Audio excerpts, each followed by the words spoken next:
Dios les bendiga una vez más. Gracias al Señor por este día. La verdad que nos gozamos y nos regocijamos en el Señor. Qué rico que usted, si no saludó de pronto ahorita a la persona que tiene a su lado, lo haga nuevamente. Y de pronto hay una persona atrás, adelante, que hace mucho no ve. Dele una sonrisa, dele un cordial saludo. Ahí alrededor hay más personas, mire hacia atrás, mire hacia adelante. Acérquese, si usted siente, darle un abrazo, un saludo. La Biblia dice que nos saludemos con ósculo santo, ¿cierto? Ósculo santo es sin ninguna mala intención, con mucho respeto, con mucho amor fraternal. Es que rico que lo haga. Dios les bendiga. Este año comenzamos un proyecto. Estamos comenzando un proyecto más y es nuestro proyecto de vida, ¿cierto? Cuando está culminando un año, nosotros normalmente estamos evaluando y mirando a nuestro alrededor, pues qué cosas de pronto quedaron mal, qué cosas hicimos incorrectas o dejamos de hacer buenas, y cada año estamos entrando en nuevos proyectos en el Señor. El tema que le traigo hoy, pues de pronto el título es un poco negativo, pero nos vamos a dar cuenta por qué. El título es Un proyecto frustrado por Dios. Si vamos a empezar nuevos proyectos, ¿cómo así que hay un proyecto que Dios puede frustrar? Y como teniendo en cuenta todo esto y en este orden de ideas, la Biblia sí nos dice que Dios tiene planes con nosotros, pero ¿sabe qué dice? Que los planes que Dios tiene con nosotros son planes de bien. Los planes que Dios tiene con nosotros son planes de bien, no para mal. Y yo creo que cuando nosotros edificamos en el Señor y construimos en el Señor, creo que vamos a ver muy buenos resultados. Entonces, ¿por qué un proyecto frustrado por Dios? Vamos a Génesis 11 y el texto en el que yo voy a basar el mensaje está en el texto de la Torre de Babel, la historia de la Torre de Babel. Y nos vamos a dar cuenta allí, haciendo una buena observación del texto antes de interpretar y antes de aplicarlo, ¿cierto? Porque es importante hacer una buena observación del pasaje. Nos damos cuenta por lo menos de tres cosas que nos dice el texto. Una de ellas es lo bueno que ellos hicieron y que nos puede ayudar a nosotros y que nos puede aportar algo para la construcción de nuestros proyectos de vida. Lo otro es lo malo que ellos hicieron, lo que no deberían haber hecho. Y lo otro es lo peor de todo, que no le dieron la gloria a Dios, sino que buscaron su gloria. Entonces vamos a leerlo. Verso 1 dice: tenía entonces toda la tierra una sola lengua y unas mismas palabras. Y aconteció que cuando salieron del oriente, hallaron una llanura en la tierra de Sinar y se establecieron allí. Y se dijeron unos a otros: vamos, hagamos ladrillo y cosámoslo con fuego. Y les sirvió el ladrillo en lugar de piedra y el asfalto en lugar de mezcla. Y dijeron: vamos, edifiquemos una ciudad, una torre cuya cúspide llegue al cielo, y hagámonos un nombre, por si fuéramos esparcidos sobre la faz de toda la tierra. Y descendió Jehová para ver la ciudad y la torre que edificaban los hijos de los hombres. Y dijo Jehová: he aquí el pueblo es uno, y todos estos tienen un solo lenguaje, y han comenzado la obra, y nada les hará desistir ahora de lo que han pensado hacer. Ahora pues, descendamos y confundamos allí su lengua, para que ninguno entienda el habla de su compañero. Un proyecto frustrado por Dios, y nos vamos a dar cuenta por qué. La Biblia nos habla de proyectos. La Biblia habla de que Dios tuvo planes, por ejemplo, con Moisés para la construcción del tabernáculo, y le dijo: ve al desierto y harán un santuario para mí, y yo estaré en medio de ustedes, ¿cierto?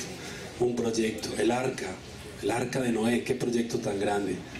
Y habló a Noé y le dio todo el diseño, las medidas exactas y precisas del proyecto de Dios, el arca de Noé.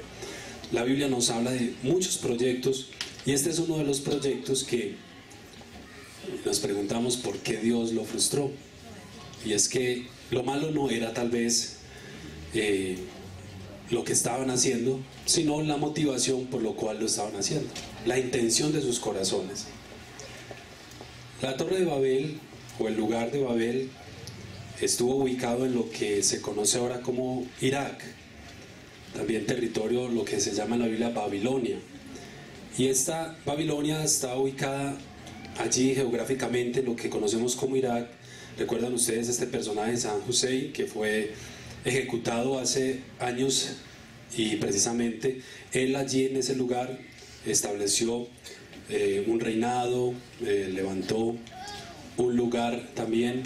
En ese lugar aún la ciencia y la arqueología están como reconstruyendo las ruinas de la antigua Babilonia allá en Irak, y aún en búsqueda de como toda esta parte arqueológica de la Torre de Babel, el lugar geográfico donde precisamente estuvo ubicado.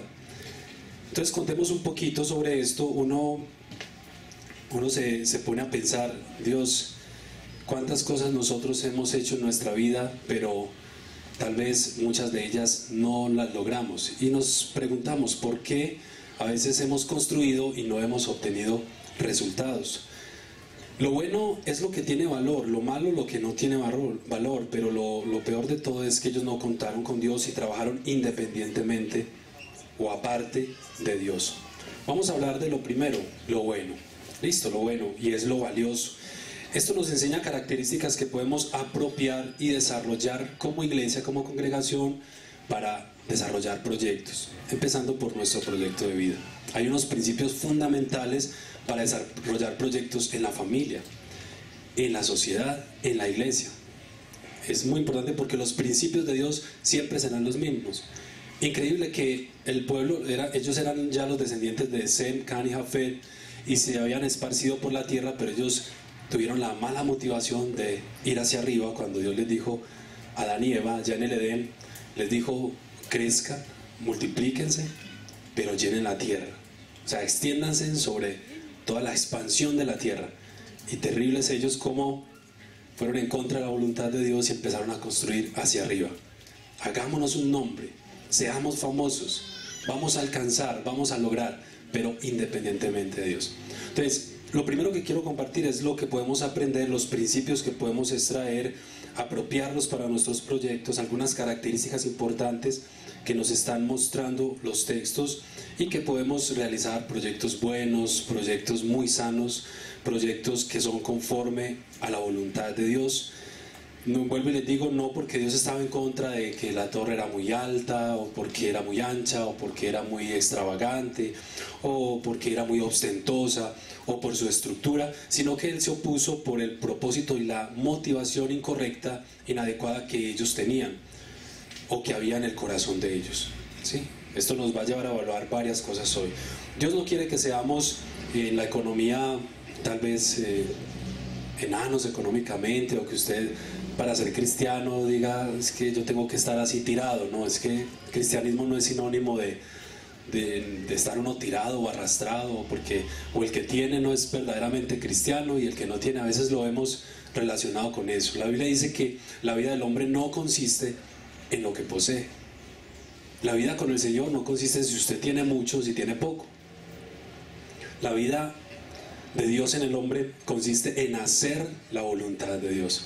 Conozco ricos con muy buenas motivaciones y haciendo la voluntad de Dios, haciendo buenas obras, entregándose al Señor, haciendo proyectos para la voluntad de Dios, como conozco pobres orgullosos y que no quieren saber nada de Dios. Entonces no depende, y no tiene que ver ni el cristianismo, la vida cristiana no tiene que ver con si usted es próspero o no es próspero, tiene dinero o no tiene dinero. Dice, no consiste en lo que posee, sino en el hacer la voluntad de Dios. Aún la palabra de Dios nos dice que Dios honra a quienes le honran. ¿Cree usted eso? Yo creo eso, y lo he podido ver en mi vida. Dios honra cuando le honro, y Él también al que se humilla será exaltado, lo enaltece al que se humilla. Entonces Dios no está en contra de que usted tenga una posición, un liderazgo, de que usted ejerza cierta influencia, cierto poder. Dios no está en contra de estas cosas. Lo que Dios está en contra es cuando hacemos cosas, cuando estamos más motivados a nuestros fines y lo que hay detrás de esas motivaciones para nosotros mismos y no para buscar el beneficio de los demás, el bien común, el bien de la sociedad. Listo, sin más preámbulos, el primero dice el versículo 1, lo bueno que podemos aprender, lo primero, tenía entonces toda la tierra una sola lengua, un solo idioma. Para levantar nuestro proyecto de vida y para hacer proyectos en el Señor necesitamos tener un solo lenguaje, un solo idioma. La iglesia necesita tener un solo lenguaje. Pregunta, ¿vive usted solamente para realizar su proyecto de vida? ¿O entiende que su proyecto primero debe ser en Dios e involucra a todos? Mi proyecto en mi hogar no es como me siento, que mi esposa me haga, que mi esposa me dé, que mi esposa me haga sentir bien. Mi proyecto es que todos en la casa, el bien común, sea un hogar donde haya armonía, donde haya bendición. Entonces, nuestra familia es el proyecto de Dios. No sé si usted lo cree, pero nuestros hogares son el proyecto de Dios para esta sociedad. Y Dios a través de las familias, dice en Génesis 12, cuando habla a Abraham y le dice, serán benditas en ti todas las familias. El proyecto de Dios con las familias es bendición, es testimonio, es construcción de principios. Es donde los hijos están, como dice la palabra, sujetos, los hijos sometidos a los padres en el Señor, el hombre a la mujer y la mujer al hombre en un estado de armonía, donde existen los fundamentos claros de la palabra de Dios, donde hablamos un mismo lenguaje. Porque un ejemplo, si yo digo ahorremos y ella dice gastémoslo todo, no es así, hermanos. Pero si es un ejemplo, si yo digo mis hijos o Isabela, mi hija mayor, debe estar a las 8 de la noche y mi esposa dice, o lo contrario, para que mi esposa no, ¿cierto? Es un ejemplo que estoy dando. Y otro dice, no, dejémosla hasta las 10. ¿Será que hay un mismo lenguaje? ¿Será que se establecen unas mismas normas? En el hogar deben haber ciertos principios y un mismo lenguaje que va a llevar a un mismo propósito. Igual en la congregación también tenemos que tener un mismo lenguaje. Y Dios tiene un proyecto con la humanidad. ¿Cuál es el proyecto de Dios con la humanidad? Hay un texto central en la Biblia que me parece maravilloso y dice que Dios nos ha dado el ministerio de la reconciliación. Si usted no sabe cuál es su ministerio, hoy se lo tengo, el ministerio de la reconciliación, que se encontraba Dios a través de Jesucristo reconciliando al mundo con el Padre. Ese es el ministerio, ese es su llamado. No diga, ay pastor, yo no sé cuál es mi llamado. Recuerde, el de la reconciliación. Entonces, Dios tiene un proyecto con la humanidad, que el lenguaje divino, que el lenguaje del reino sea transmitido a través de un evangelio limpio, a través de un evangelio sano y pueda ser extendido por toda la tierra. Amén. Entonces, acá podemos ver que él dice que tenía la tierra un mismo lenguaje. Solo imagínense la dificultad cuando hay diferentes idiomas, ¿cierto? Aquí hay personas muy buenas para los idiomas. Por acá hay muchos que son muy buenos para el inglés y para otro tipo de idiomas, pero yo no soy tan bueno para los idiomas. Nada más en Colombia, estaba leyendo un comunicado, dice, las mejores estimaciones, solo en Colombia, cuentan con 66 lenguas e idiomas aisladas o agrupadas en más de 20 familias o unidades filogenéticas, habladas por cerca de 500.000 de indígenas. En Colombia hay una centena de idiomas o lenguas, de las cuales 80 son lenguas vivas y 20 extintas. Y si nos damos cuenta, oiga, 80 a 100 idiomas solamente en Colombia. ¿Sabe usted que a veces uno va a una región y una palabra que acá es bien dicha y bien interpretada, allá puede ser un insulto? ¿Sí o no? Eso puede ser un insulto para otra región y estamos hablando de nuestro mismo país. Y a veces nosotros, hasta palabras que muchas veces nosotros no entendemos. A veces les quiero dar este principio: comunicación. Comunicarse es esencial, pero comunicarnos bien. Nosotros tenemos que ser claros en la comunicación y nos perdonan cuando no hemos sido claros en la comunicación, aún como iglesia.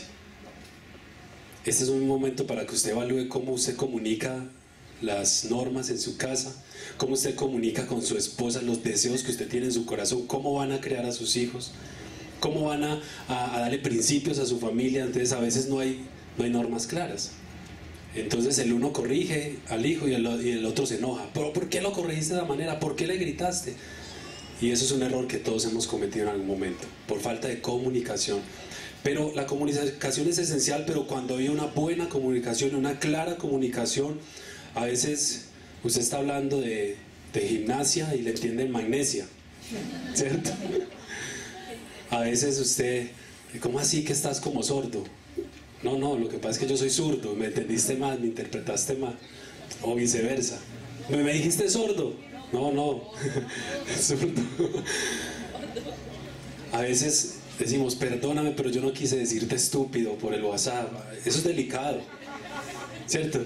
No, lo que quise decir es que era estúpido lo que pensaste, lo que ibas a hacer, o el plan que tenías me parecía como estúpido, pero no te dije estúpido a ti. Entonces a veces pasa eso en los grupos, tengamos cuidado porque ¿sabe qué perdimos nosotros, hermanos, como congregación? El contacto, y yo creo que es algo que se debe recuperar. Si bien el mundo pues ya todo es por celular, ya no hay comunicación en el hogar, porque todos están pegados, porque todos están conectados, y ya ni siquiera en el vínculo familiar o en el trabajo o en la iglesia. Qué bueno volver a ese principio. Yo quiero volver a ese principio, porque muchas veces es un mensaje y a veces lo reciben como o un insulto o como algo como que se fue en contra, ¿cierto? Y lo recibimos personal y ya empezamos en ese daño en nuestro corazón hacia esa persona, porque esos medios no son los más apropiados. Los medios más apropiados son así, cara a cara, ojo con ojo, face to face, ¿cierto? En una cita, organice una cita, un tiempo, no a las carreras. Y entonces, no le entendí nada. ¿Sí o no? ¿Usted qué fue lo que me escribió? Yo no entendí nada. Generalmente eso es lo que estamos escuchando hoy día. Entonces se ha perdido eso y tenemos que tener mucho cuidado porque hemos perdido la buena comunicación y necesitamos así, venga, espere un momentico, pastor, dígame, comuníqueme con claridad qué es lo que usted quiere que yo haga. Venga, hermano, dígame, por favor, siéntese con su esposa, vea, hábleme bien, por favor, o sea, clarifíqueme, claro y conciso. Entonces es muy importante esto porque hablamos muchas lenguas y no estamos hablando de que usted sepa inglés, español, alemán, pero tenemos un lenguaje a veces muy diferente y manejamos un lenguaje en unas cosas, otro lenguaje en otras cosas. Es fundamental para un proyecto de vida, para un proyecto de Dios, hablar una misma cosa, tener claridad. Algo que por ejemplo, los imperios en la antigüedad, o por ejemplo, nosotros fuimos conquistados por los españoles y por eso pues tenemos ese lenguaje. Si hubiéramos sido conquistados por los chinos, hablaríamos mandarín, ¿cierto? Algo así por el estilo. ¿Sabe que Carlomagno, él impuso el griego koiné en el tiempo antes de Jesús? Y cuando ese idioma ya había sido, ¿cierto?, posesionado, y por eso Jesús habló en el griego, pues teniendo en cuenta que también conociendo el hebreo, el arameo, pero ese fue el idioma actual y por eso nosotros vamos al griego y buscamos las enseñanzas de Jesús y las palabras de Jesús en el griego, porque fue el idioma que Jesús habló, fue la manera que Jesús habló. Y luego en el Imperio Romano se estableció el latín, entonces por eso también hay palabras que tenemos que buscarlas en el latín, porque en el original vamos que en la época y en las circunstancias se habló fue el latín. Entonces aquí tenemos cuando un reino conquista, se establece el lenguaje del reino que conquistó. Para tener éxito en cualquier empresa, en cualquier área, necesitamos una buena comunicación. Recuerde que esto es muy clave en la congregación, una buena comunicación en todo lo que hacemos. Qué rico, una buena comunicación. Segundo, lo que aprendemos, lo bueno, estamos en lo bueno, ¿cierto? Lo que aprendemos allí es que aconteció, versículo 2, que cuando salieron del oriente hallaron una llanura en tierra de Sinar y se establecieron allí. Como segundo principio, algo que podemos tomar de este evento de la Torre de Babel, es como ellos se identificaron con un lugar. Esa palabra en original, establecieron allí, es persistir, es sentarse en quietud, es poseer, es mantenerse, es posicionarse, es apropiarse, ¿sí? Este es el lenguaje que tenemos que hablar como congregación. Cuando usted se sienta, cuando usted dice, este es mi lugar, yo me establezco. Esta es mi iglesia, yo amo mi iglesia, yo me establezco en este lugar. esta es la célula que Dios me dio, estas son las personas, esta es mi esposa, me establezco en esta familia, estos son mis hijos, esta es la sociedad, este es mi barrio. Y es muy importante cuando estamos sentados, posicionados, establecidos en un lugar. Y esto también me da la idea de que me habla también de un origen. Esta palabra establecieron es que es mi origen. Qué rico que nosotros volvamos a los orígenes y a los principios en nuestra vida. Tercer principio que encontramos allí, fueron creativos.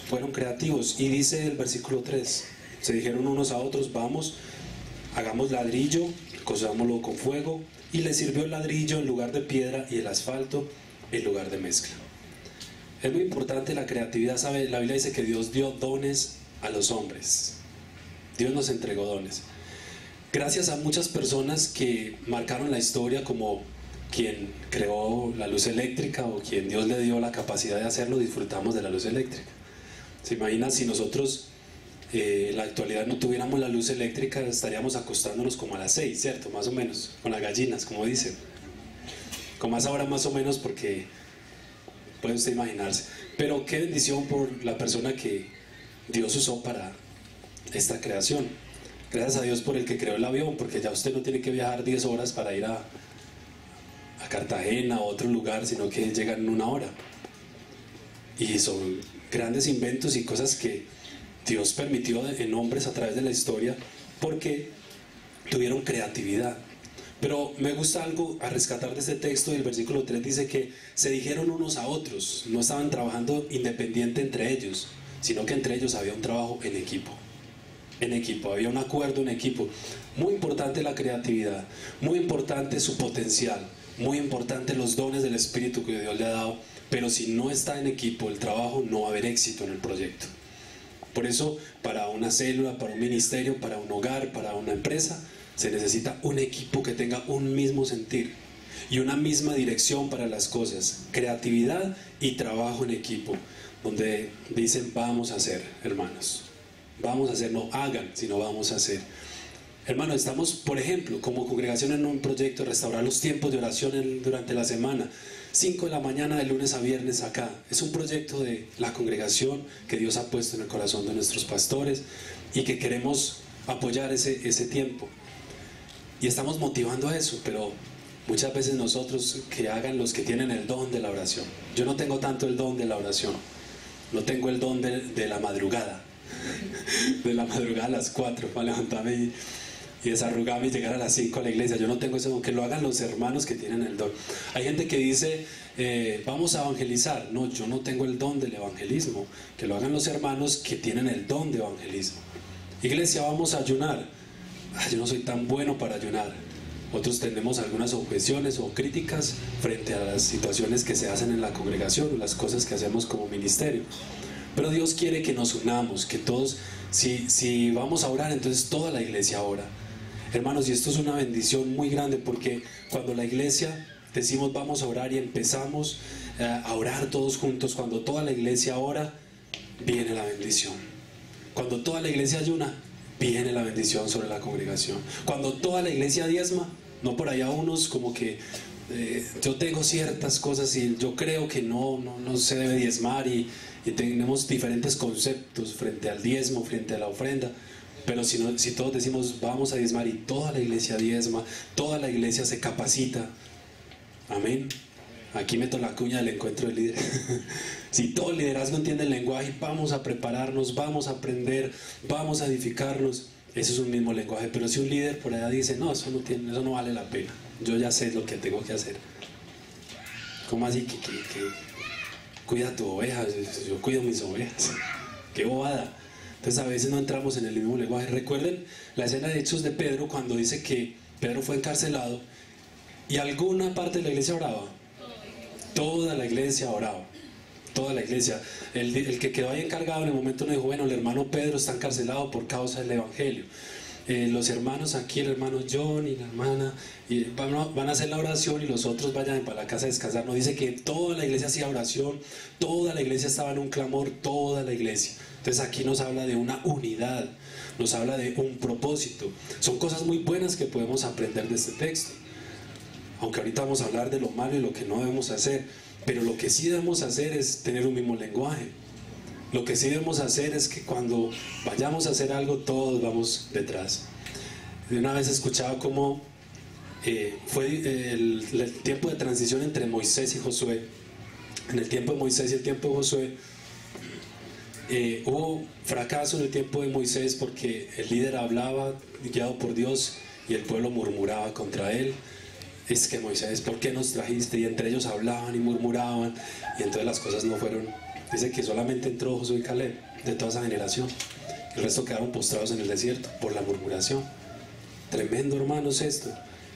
Cuando no hay una unión hacia eso. Pero se dice que el éxito del libro de Josué fue porque Josué, guiado por el Señor, decía: y vamos a dar 7 vueltas a esta muralla. Hermanos, ¿eso tiene alguna lógica? ¿Tiene alguna lógica dar 7 vueltas a una ciudad, Jericó, para que caigan los muros? Si lo pensamos en la manera racional, lógica, decimos: hermanos, pero es que orar, yo oro en mi casa, eso no funciona si no sé qué, eso no funciona. No, listo, dijeron: vamos a orar, vamos a orar. Ellos no cuestionaron a los muros, ni le hablaron al muro: usted se iba a caer.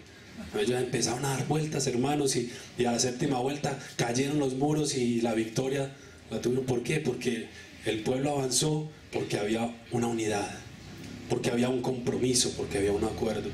Y sabe, el diablo es especial en querer restar y dividir. Recuerde esto, por favor, llévelo en su corazón. Satanás viene solo a restar fuerzas, a que se cree cierta murmuración, cierta situación y cosas contra los hermanos, contra nosotros mismos, para que haya resta y división. Pero Dios quiere sumar y multiplicar, amén. Dios quiere eso, y Dios quiere que en medio de su pueblo haya eso, hermanos, suma y multiplicación, para que se extienda esta generación de Dios. No hay nada que la iglesia no pueda hacer si se une. No hay nada que la iglesia no pueda hacer si está unida. Pero la iglesia fragmentada no llega a ningún lado. No va a llegar. Los ministerios fragmentados no va a llegar. La murmuración: no es que a mí no me gusta como predica tal, no es que a mí me gusta es que traigan gente de afuera. Otros dicen: me aterra que traigan gente de afuera. Entonces, hermanos, ¿cuándo nos vamos a poner de acuerdo? Hay una canción de Marcos Vidal que dice: hoy discute la iglesia si al orar hay que alzar o no las manos. Unos creen en profecías, otros no. Unos predican la fe, otros el amor.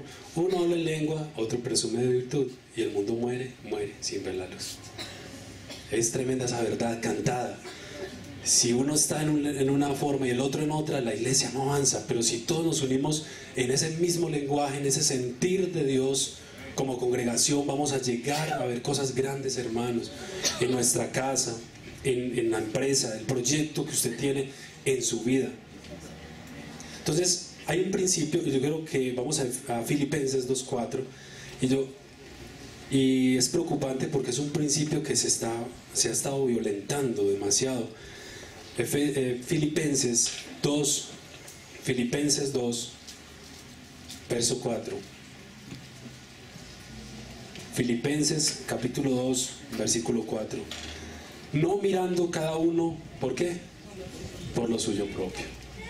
¿Será que cuando yo menosprecio un frente de la iglesia, entonces estoy, para brillar mi ministerio, lo que yo hago, opaco al otro? Eso es diabólico, hermanos, en la congregación. Porque es que Pablo dijo que somos un cuerpo y que él no puede decirle el ojo a la mano: no tengo necesidad de usted. Yo no lo necesito. Yo camino así de cabeza. No, necesito los pies. Yo tengo una visión, pero tengo que caminar hacia esa visión. Necesito mis otros miembros. Y para hacer necesito mis manos, porque son mis otros miembros. Entonces no podemos menospreciar. Si usted está enfocado en la enseñanza, no menosprecie la oración, no menosprecie el evangelismo. Si usted está enfocado, no, es que la iglesia no evangeliza, no menosprecie el que está enseñando y el que está formando y capacitando en las escuelas. No menosprecie, porque somos el cuerpo del Señor y vamos todos en un mismo sentir, en un mismo ánimo. Entonces dice el versículo 4 que no mirando cada uno por lo suyo propio, sino cada cual también por lo de los demás. Hermano, qué bendición. Sé que estoy encargado de esto en la obra, ¿cierto? Imagínense en una empresa. Si van a una empresa de leche, bueno, y la leche está muy preparada, pero no hay en qué empacarla, no hay nada, hermanos. pero si la leche dice, no, la leche que producimos, perdón, es tan buena, tan excelente, pero no nos interesa el del empaque, entonces usted no va a lograr nada, porque es fundamental el del empaque. Y el que va a transportarla, y el que la va a llevar, el que la va a distribuir, es tan importante, y el que la va a consumir, porque si no la consume no hay venta. Si a la gente no le gusta, entonces no. Todos somos fundamentales, todos somos necesarios, el que ora, el que profetiza, el que ayuna, el que vigila, el que predica, el que canta, hermanos, todos, la congregación. Somos una iglesia, somos un cuerpo. Y el versículo 5 rectifica con esas palabras: haya pues en vosotros este mismo sentir que también hubo en Cristo Jesús. Que nosotros haya un sentir fuerte, una pasión como la hubo en Jesús, humildad. ¿Sabe, hermano? Jesús es ejemplo de todo en la palabra, y es ejemplo de que todo es importante. Ayunó Jesús, oró Jesús, predicó Jesús, formó un equipo Jesús. Todo lo que usted quiera saber, Jesús lo hizo. Entonces nada es para subestimarlo, nada es para desvalorarlo. Todo en el Señor, hermanos, y más como iglesia, aprendamos. Eso es ética, eso es respeto, eso es un lenguaje. Todo es tan importante en nuestras congregaciones. Y sabe, por eso hay tanta división y tantas doctrinas, porque el uno hace énfasis en el Espíritu Santo y critica al que no busca tanto al Espíritu. El otro dice, tenemos un joven en la congregación que se fue porque dijo, en la iglesia no hacen guerra espiritual, y se fue por una iglesia donde todo el tiempo están haciendo guerra espiritual. Pero es que la guerra espiritual de pronto la concibió de esa manera, pero es que hay otra guerra, que usted y yo sabemos cuál es la guerra, usted y yo sabemos cuál es la batalla. Entonces yo creo, hermanos, que tenemos que tener mucho cuidado con eso y valorar todo lo que cada pastor al estar aquí comparte, cada líder, cada persona hace en la congregación. Yo me gozo al ver los niños, los pastores de niños, de adolescentes, formando, caminando en sus actividades para lograr el sueño de Dios, para poder alcanzar el sueño del Señor. Entonces eso es de tanto valor, hermanos. 4, ahí de lo bueno que podemos rescatar: tuvieron una visión. Verso 4 de Génesis capítulo 11. Verso 4, parte A. Y dijeron, vamos, edifiquemos una ciudad y una torre cuya cúspide llegue al cielo. Qué visión tan amplia. Uy, qué ejemplo, ¿sí o no?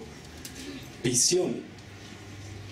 Una visión es una imagen clara en nuestra mente de lo que queremos ser o hacer. Es una visión clara, o sea, ya es como el resultado final de lo que yo quiero.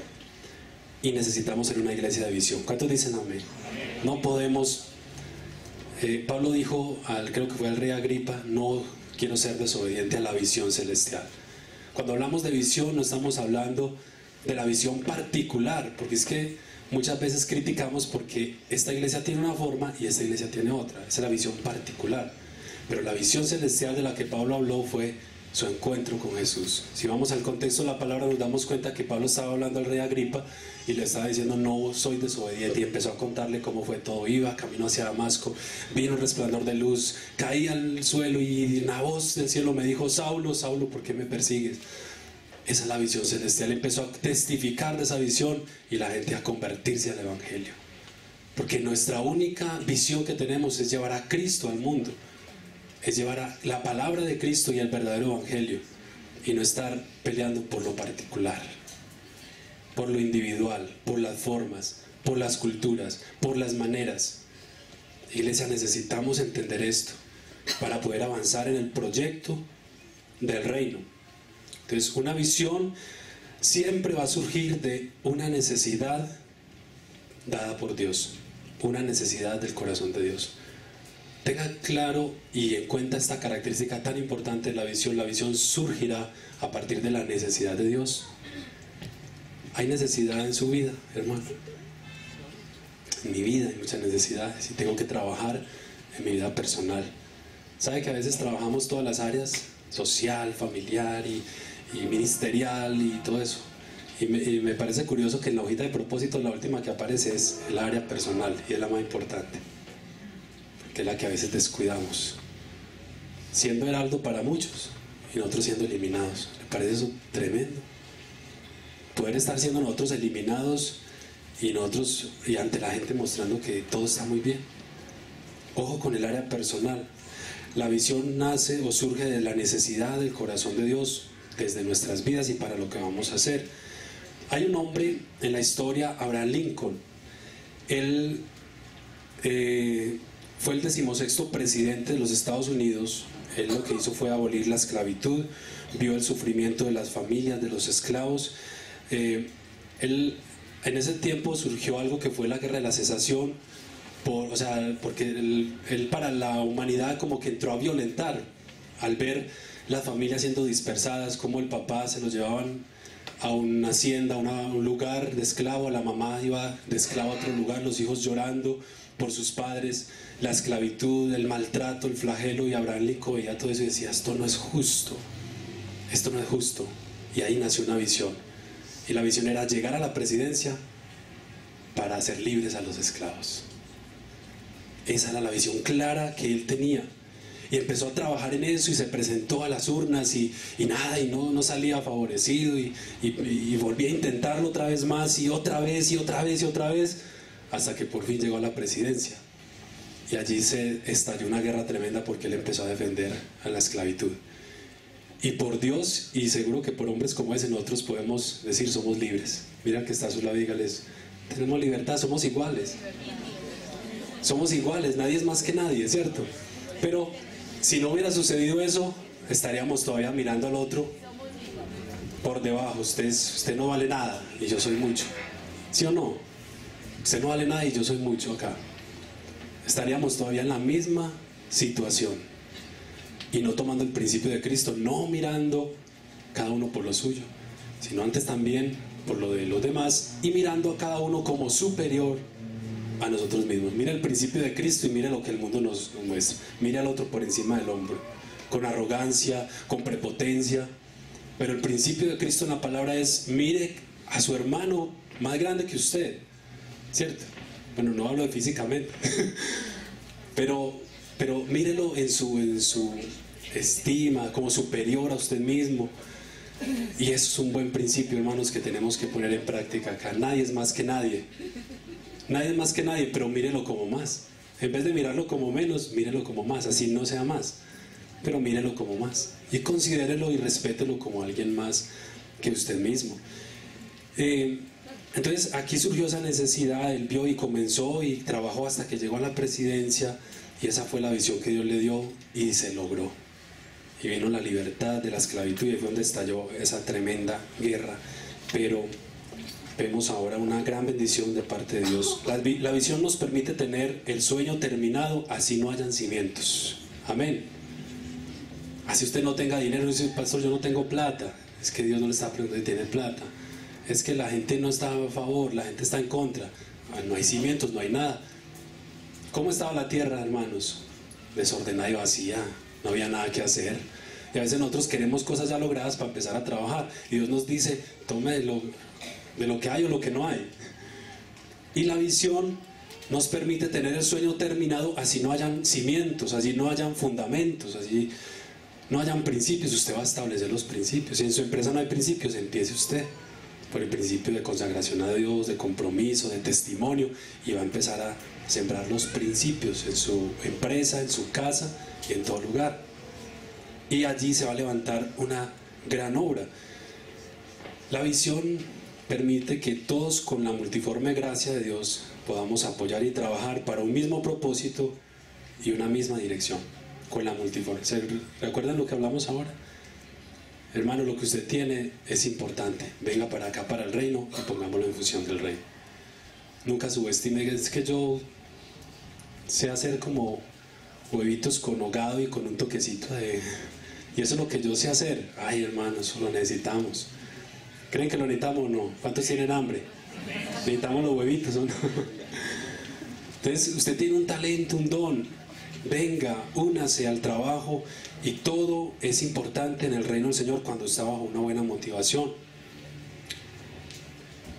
Todo esto, la visión me da a entender realmente cómo estamos viendo, porque cuando una persona dice: no, este año va a ser muy duro, esa es la visión que tiene. Este año va a ser bueno o malo de acuerdo a la visión que usted tenga, porque tal es el pensamiento del hombre, así. Y eso le sucede. Si usted dice que es un inútil, así va a pasar todo el año. Si usted dice que es incapaz, que es como brutico, así va a pasar. Pero si usted dice lo que soy en el Señor, lo que Dios me ha dicho a mí, lo valioso que soy en el reino, lo que puedo aportar para el reino, así va a ser también.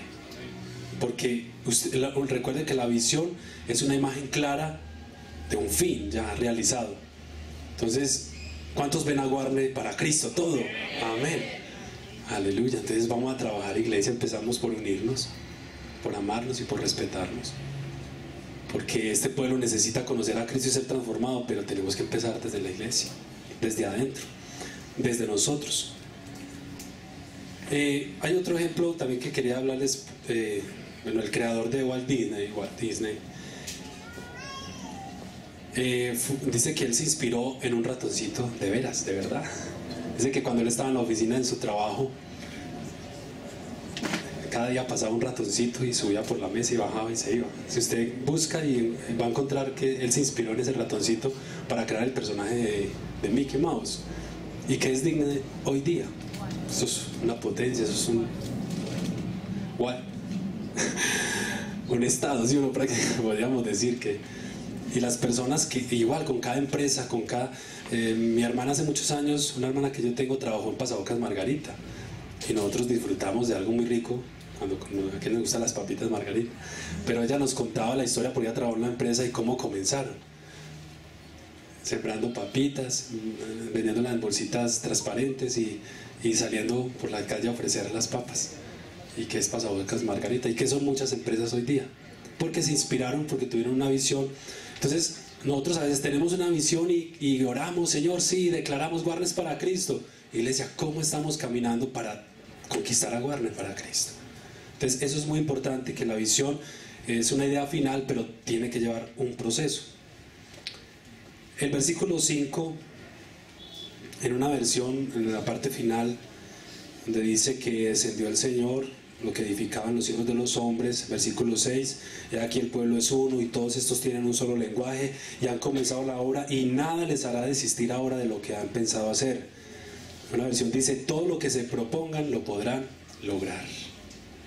Visión del reino, es que todo lo que usted se proponga en el Señor, usted solo no, y ahorita vamos a pasar a esa parte, pero en Cristo todo lo podemos, porque Él nos da la fuerza. Entonces, todo lo que nos propongamos en el Señor, en este orden de ideas, de su palabra, lo vamos a lograr en Cristo y en el Señor, y con la fuerza de Dios.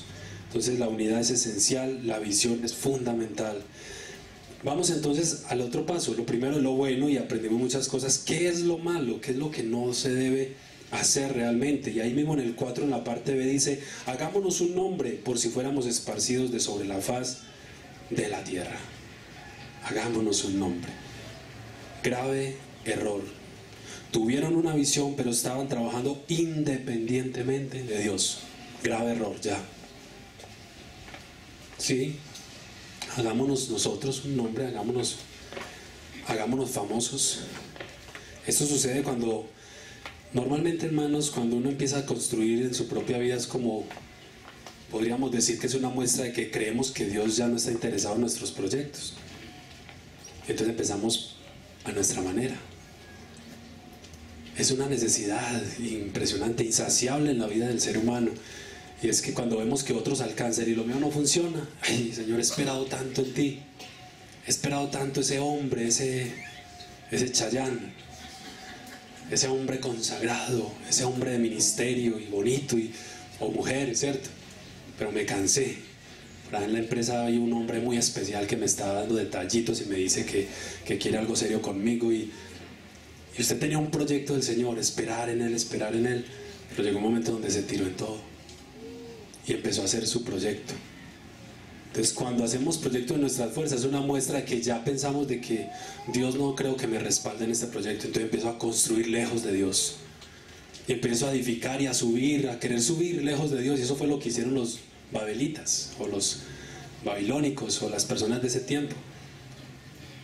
Entonces, muy tremendo, porque aquella torre estaba también en contra de los principios de la verdad y de la voluntad de Dios. Dios había dicho a Adán y Eva, espárzanse, ¿cierto? Vayan por sobre la faz de la tierra, sobre la extensión de la tierra, y ellos agarraron para arriba. Dios les dice, extiéndanse, y ellos, vamos para arriba, es que vamos a llegar al cielo. Arrogancia, prepotencia, soberbia, y empezaron a construir sus propias vidas. Y déjenme decirle, hermanos, que todo lo que construyamos nosotros mismos, Dios lo va a derribar, Dios lo va a acabar, Dios lo va a destruir. Lo que no sea de Dios, tarde que temprano, todo se viene a pique y se acaba.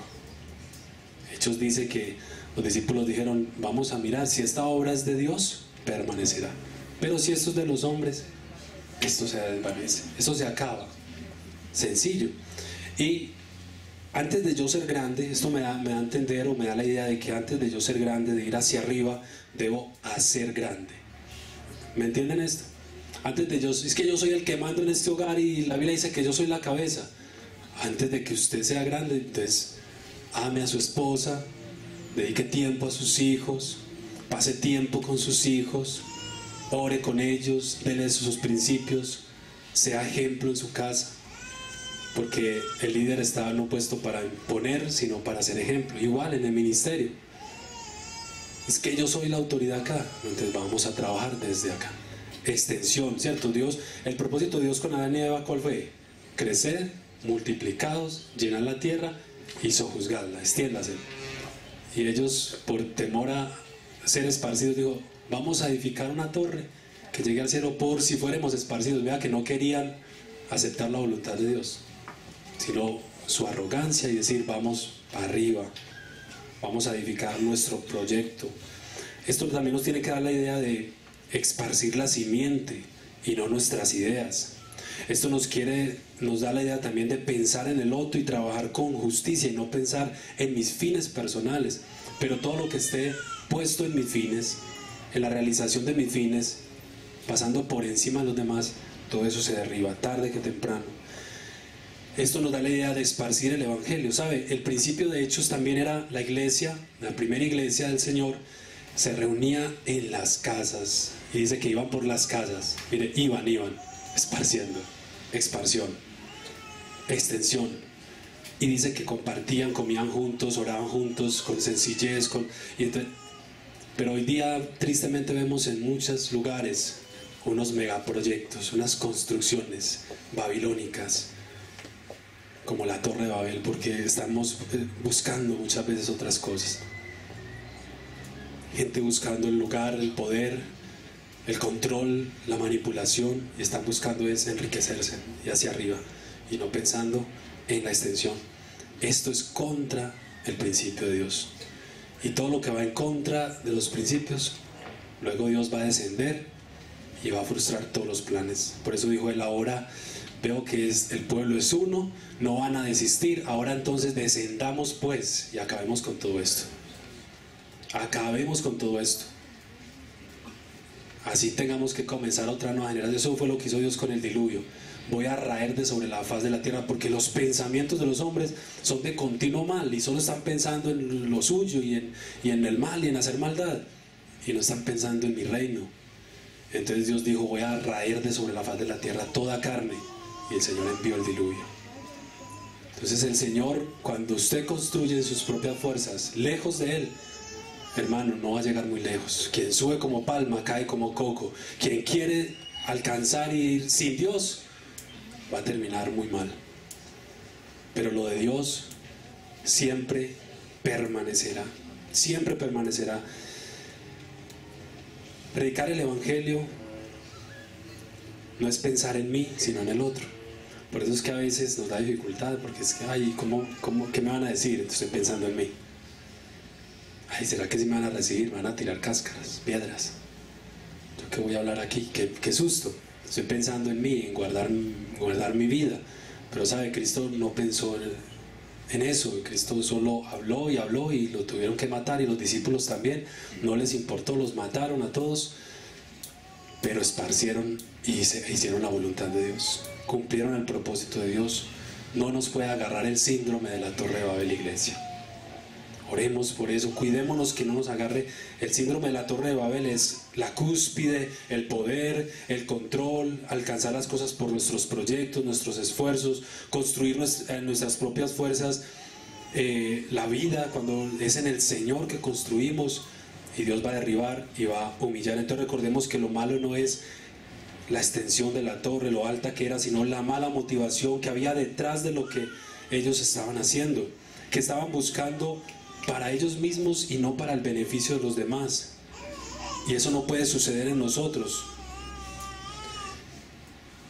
En la Biblia Dios habla hoy, dice: de este modo nos haremos famosos y no tendremos que dispersarnos.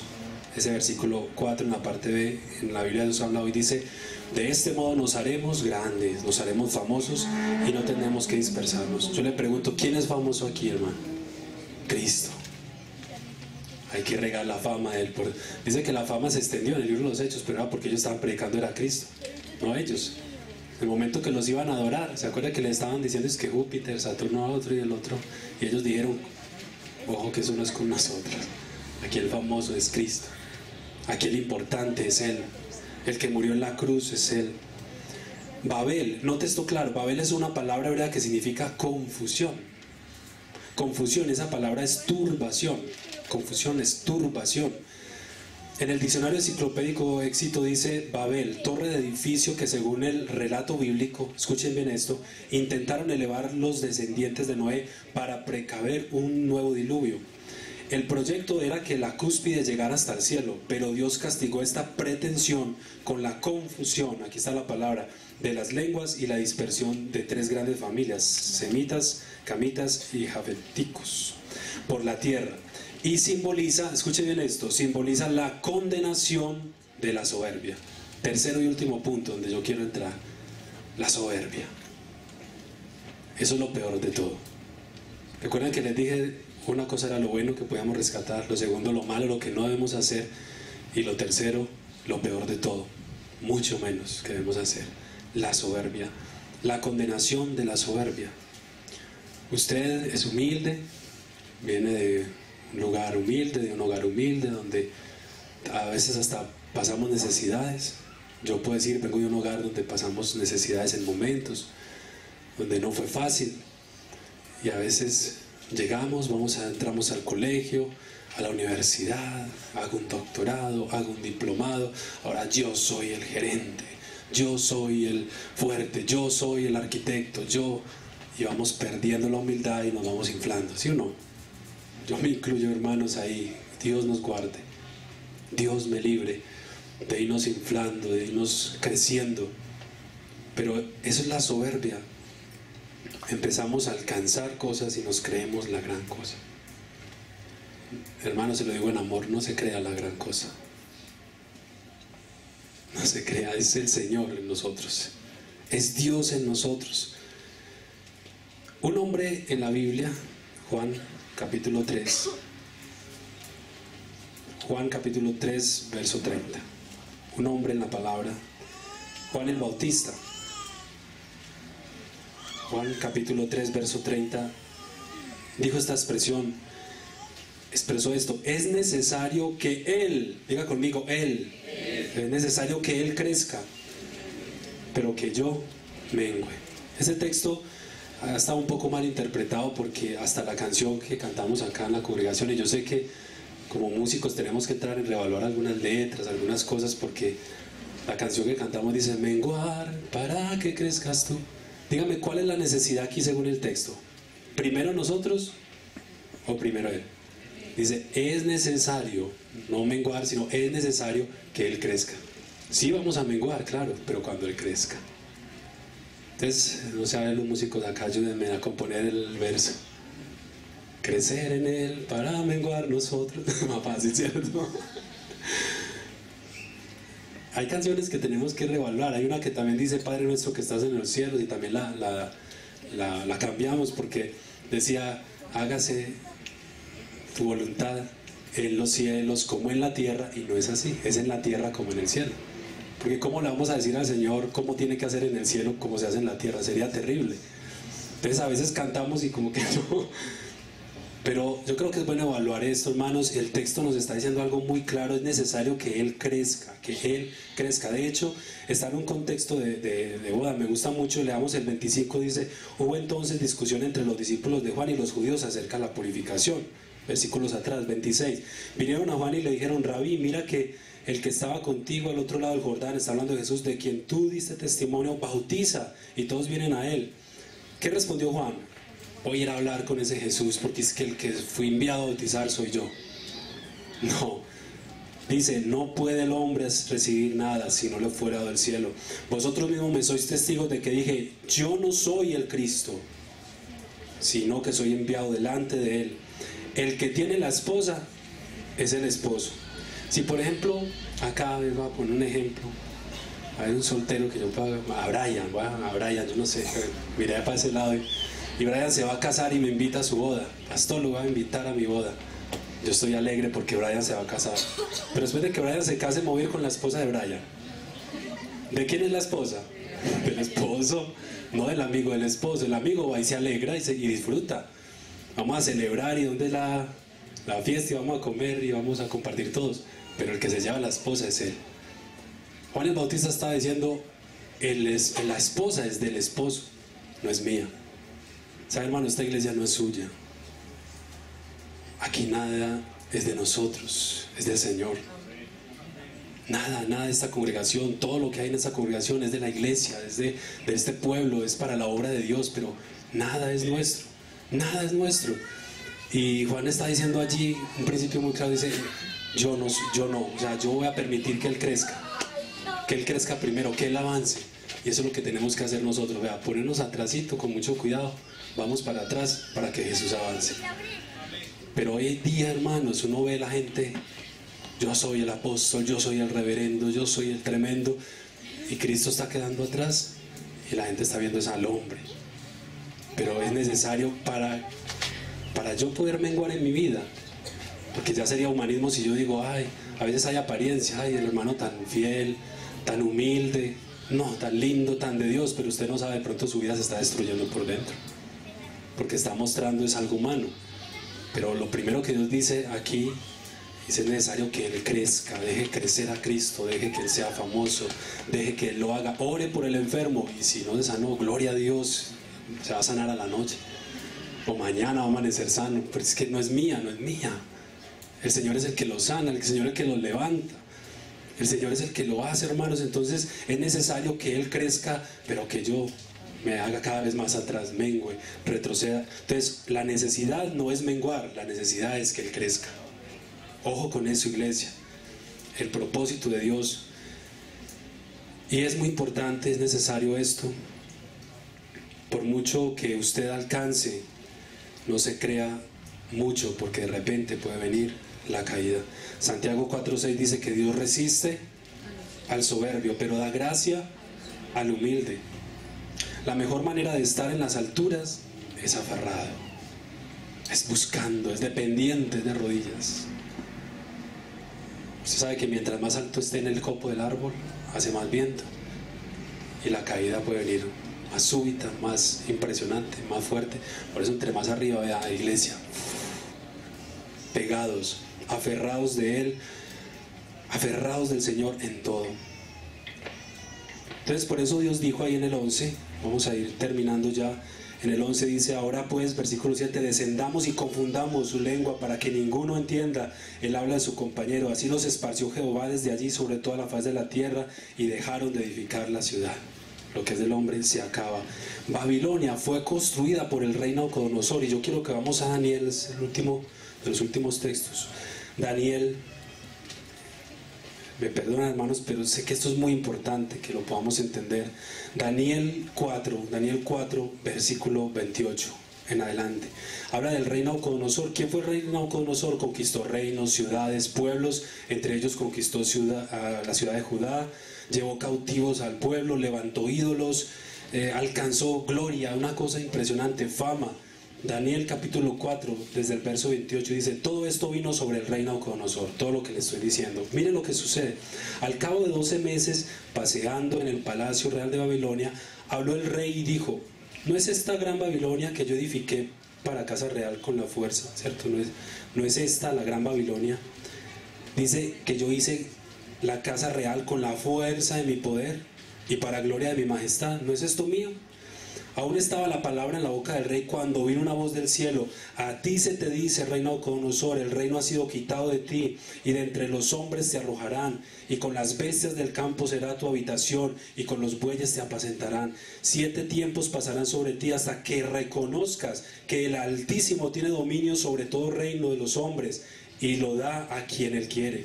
En la misma hora se cumplió la palabra de Nabucodonosor y fue echado entre los hombres. Comía hierba como los bueyes y su cuerpo se mojaba con el rocío del cielo, hasta que su pelo creció, imagínense, quedó como una bestia, como plumas de águila, y sus uñas como las de las aves. Mas al fin del tiempo yo, Nabucodonosor, alcé mis ojos al cielo. O sea, cuando ya él pasó todo esto, gloria a Dios, y bendije al Altísimo, y alabé y glorifiqué al que vive para siempre, cuyo dominio es sempiterno y su reino por todas las edades. Todos los habitantes de la tierra son considerados como nada, y él hace según su voluntad en el ejército del cielo y en los habitantes de la tierra, y no hay quien detenga su mano y le diga: ¿qué haces? En el mismo tiempo mi razón me fue devuelta, y la majestad de mi reino, mi dignidad y mi grandeza volvieron a mí, y mis gobernadores y mis consejeros me buscaron, y fui restablecido en mi reino, y mayor grandeza me fue añadida. Y ahora yo, Nabucodonosor, alabo y engrandezco y glorifico al Rey del cielo, porque todas sus obras son verdaderas y sus caminos justos, y él puede humillar a los que andan con soberbia. A los que andan con soberbia. Usted puede ser muy rico, pero sea humilde, hermano. Usted puede ser muy inteligente, sea humilde. Usted puede ser muy famoso, sea humilde. Usted puede ser muy poderoso, pero sea humilde. Él lo único que no le puede dar a usted es que usted asuma el derecho de tocar su gloria. Él le puede dar todo, pero ojo con la gloria de Dios. Ojo con la gloria que solo le pertenece a Él. Uno puede ser poderoso, pero ¿qué no puede ser? Todopoderoso. Usted puede ser poderoso, pero usted no puede ser todopoderoso. Usted puede estar en muchos lugares, pero usted no es omnipresente. Él es omnipresente. Usted no está en todo lugar. Usted puede ir a muchos lugares y conocer esta tierra, pero usted no está en todo lugar. Él sí está en todo lugar. Usted puede saber algo o mucho, y qué bendición por lo que usted y yo sabemos, algo o mucho, poco o mucho. Pero usted no es omnisciente, todo no lo sabe, usted no lo sabe todo. Entonces hay que derribar la soberbia, hay que derribar la altivez. Por eso Romanos 14:10 dice: ¿por qué menosprecias a tu hermano si todos vamos a compadecer ante el tribunal de Cristo? ¿Por qué? ¿Por qué menosprecias mi obra? ¿Por qué menosprecias las cosas? Todos vamos a compadecer ante el Señor, y de Él es el reino. Nabucodonosor tuvo que alzar allá como una bestia, comiendo con las bestias, su cuerpo, yo me imagino, con las garras, con el pelo, una cosa así horrible, hasta donde Dios lo humilló, y alzar sus ojos: Dios, ayúdame, ayúdame, Señor, necesito de tu espíritu, necesito de ti, yo no soy nada, tú haces como quieres. No construya más su vida a su manera. No construya este año 2018 su proyecto de vida de cualquier forma. Constrúyalo a la manera de Dios. Levante su corazón a Dios. Conclusión: reconozca el señorío de Dios y esté dispuesto a doblar su rodilla hoy delante de Él, porque Él es todopoderoso. Leo 2 textos más. Jeremías 49:16, si usted quiere notarlo. Dice: tu arrogancia te engañó y la soberbia de tu corazón. Tú que habitas en cuevas de peñas, que tienes la altura del monte, aunque alces como águila tu nido, allí te haré descender, dice Jehová.